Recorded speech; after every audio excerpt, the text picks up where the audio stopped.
अगर आप भी चाहते हैं यम चौहान फिल्म की ऑडियो वीडियो सबसे पहले आपके पास पहुंचे तो चैनल को लाल बटन दबाकर सब्सक्राइब करें और साथ में बेल आइकन दबाना ना भूलें।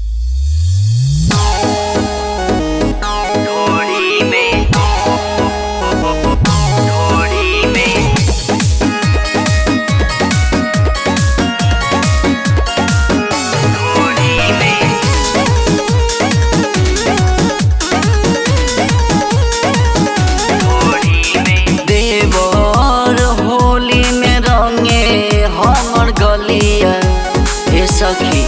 का बताई हो देवर होली में रंगे हमर गलिया डाले रंग घर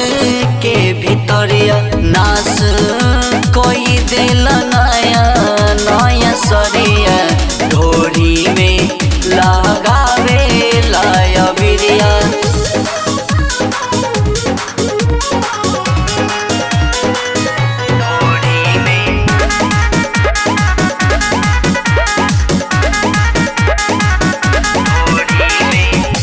चढ़ते फगुनवा नासा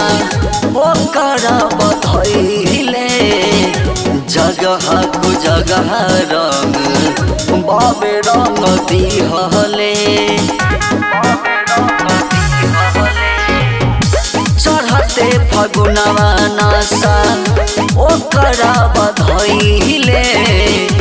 जगह को जगह रंग बाबे रंग दिहले नास कोइल हमर जवानी चाहता होली में कुछ औरी चाहता नास कोई दिल नया नया सरिया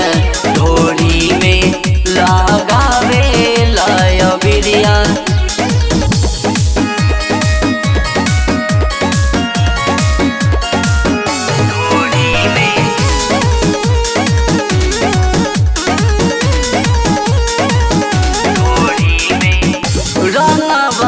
वीर लेके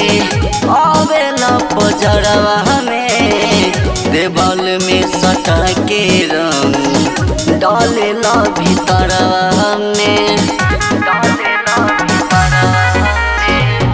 रंगवाया वीर लेके आवेला पजरवा में देवाल में सटा के रंग डालेला भीतरवा में महेंद्र बबलू जौवन मिसल चाहता होली में कुछ औरी चाहता महेंद्र बबलू जौवन मिसल चाहता होली में कुछ औरी चाहता